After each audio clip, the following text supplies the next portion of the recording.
आज मैं बहुत ज़्यादा एक्साइटेड थी क्योंकि हम ईद मनाने के लिए अपने गांव जा रहे थे। अपने गांव मतलब जो मेरे हस्बैंड का गांव है। तो मैं कहीं पे भी आऊँ जो मैं अपने घर को नीट एंड क्लीन करती हूँ। यहाँ पे मैंने अपने पूरे घर को नीट एंड क्लीन करवा लिया था और शम्मा यहाँ पे अफ्तारी बना रही थी क्योंकि हमें निकलते वक्त अफ्तारी का टाइम हो जाना था, तो एहतियातन हमने साथ में अफ्तारी बनानी थी। यहाँ कुछ सामान मेरा फ्रीजर में फ्रीज हुआ था तो मैंने वो भी साथ निकाल दिया क्योंकि फ्रिज मैंने बंद करके जाना था। ये मेरा सामान पैक हुआ था जो मैंने एहसानपुर लेके जाना था। 2 दिन मुझे तैयारी में लग गए। मेरा सामान इतना ज़्यादा था कि मुझे डाउट था कि अब मेरा पूरा सामान गाड़ी में नहीं आएगा।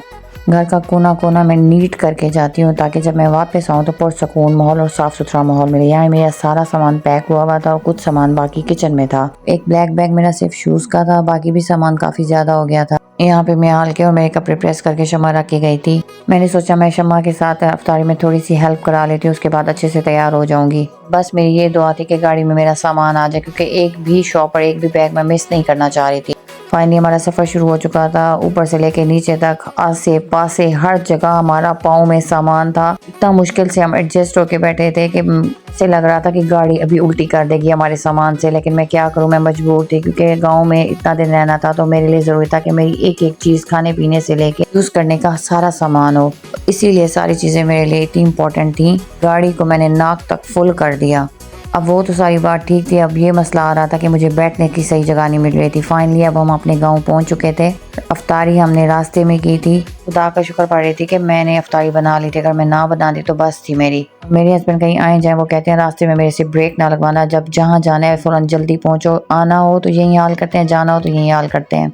और मुझे रात के टाइम और अर्ली मॉर्निंग का टाइम मुझे अपने गांव का बहुत ज़्यादा अच्छा लगता है। ये सामने मेरे हस्बैंड के चचा का घर है जहाँ पे हमने अपनी गाड़ी रोकनी थी और लेफ़्ट साइड पे हमारा घर बना हुआ है। और जो लेफ़्ट साइड पे बड़ा रूम है जिसके ऊपर लाइट लगी हुई है, ये मेरा अपना बेडरूम है। मुझे अपने इस बेडरूम से बहुत ही ज़्यादा उनसियत है, मुझे बहुत पसंद है। जैसे ही हम गाँव पहुँचे सबसे पहले हम अपनी अम्मी को सलाम करते हैं जो कि बेसब्री से हमारा वेट कर रही होती हैं। मैं कहती हूँ ऐसी सास किस्मत वालों को मिलती है और मैं सासू माँ के मैटर में बड़ी लकी हूँ। मैं दुआ करती हूँ कि हर बंदी को ऐसी सास मिले, सास कम माँ ज़्यादा लगती है। रास्ते में थोड़ी सी अफ्तारी की थी, अब मुझे भूख बहुत लग रही थी। यहाँ पे हमारे लिए बना हुआ था मटर पुलाव, साथ में थी दाल और अचार। फुल टाइम देसी खाना और बेहद टेस्टी।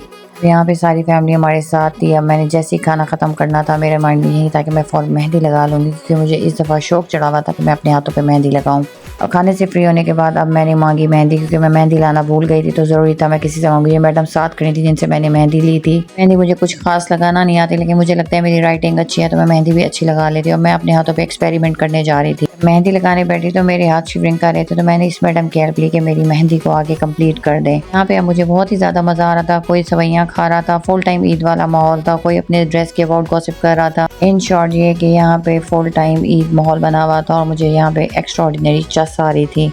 मैं इन लॉज के मैटर में बहुत ज़्यादा लकी हूँ। अल्लाह ताला ने मुझे जैसे सास बहुत अच्छी दी है वैसे इन लॉज भी मेरे बहुत ही अच्छे हैं, बहुत ज़्यादा एक्स्ट्राऑर्डिनरी केयरिंग। फाइनली अब मेरी मेहंदी कंप्लीट हो गई थी। अब निहाल मैडम चाह रही थी कि मैं उनको भी अपनी जैसी मेहंदी लगाऊं। अपनी मेहंदी कंप्लीट की तो ये मैडम मेरी मेहंदी से इंस्पायर हुई तो उन्होंने कहा मेरे हाथों पर भी मेहंदी लगा दें। इनकी किस्मत अच्छी थी कि मेरे से अच्छा डिज़ाइन लग गया। अब यहाँ सब चले गए थे सोने के लिए और मैं यहाँ बैठी थी। मुझे लग रही थी भूख। अब मैं ये सोच रही थी कि अब मैं खाऊं तो क्या खाऊं, क्योंकि मेरे हस्बैंड ने कह दिया मैं 12 बजे जाऊंगा कटिंग के लिए, तो बार के पास टाइम नहीं है, तो यहाँ पे बैठ के मेरा वेट करो और मैं बाद में आके खाना खाऊंगा।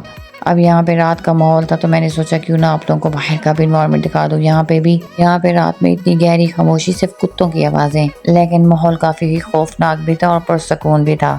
मुझे अपने इस रूम से बहुत ही ज़्यादा उनसियत है और मैं अपने इस रूम को बहुत अच्छे से सेट करके रखती हूँ क्योंकि इंसान जहाँ पे भी रहे थोड़ी देर के लिए लेकिन अच्छी जगह पे रहे। साथ में फ्रेम्स लगी हुई थी, ये मेरी शायद से पहले अपने हॉस्टल के रूम में मैंने लगाई हुई थी। शादी के बाद मैं हॉस्टल के रूम से उतार के इनको यहाँ ले आई थी। मेरी फेवरेट फ्रेम्स थी। जो बेड के साइड पे शीशा लगा हुआ है ये मैंने इमरान खान से लेके आई थी और इसके ऊपर फर हैंग कर दी थी जो कि बहुत अच्छी लग रही थी। मतलब ये कि मुझे अपने गाँव वाला बेडरूम बहुत पसंद है। अब यहाँ पे मेरे हस्बैंड आए थे, उनको भी भूख लगी हुई थी मेरी तरह। अब यहाँ पे मैंने समोसियाँ रखी हुई थी फ्राई करने के लिए। शुक्र है मैं अपना इमरान खान से सारा इंतजाम करके आई थी। अब यहाँ इसलिए मुझे ज़्यादा चस आ रही है क्योंकि मेरे पास खाने पीने का सारा सामान मौजूद है। ये ऊपर मैंने अपने मिल्क पैक, नूडल्स और चिकन स्प्रेड, अंडे, हर चीज़ सेट करके रख दी ताकि मैं जब भी किचन में हूँ सारी चीज़ मेरे आगे हो और मुझे काम करने में ज़रा भी मसला ना हो। अब यहाँ पे मेरी समोसियाँ फ्राई हो चुकी थी और राइस भी साथ रखे थे गर्म करने के लिए। इस टाइम रात के 1:30 बज रहे थे। सारा घर सो चुका था सिवाय मेरे और मेरे हस्बैंड के। यहाँ पे यही टाइम जब हमें मिलता है तो मैं इस टाइम को बहुत ज़्यादा इंजॉय करती हूँ। अब मैं खाऊंगी राइस विद समोसियाँ और अब हम मिलेंगे नेक्स्ट व्लॉग में।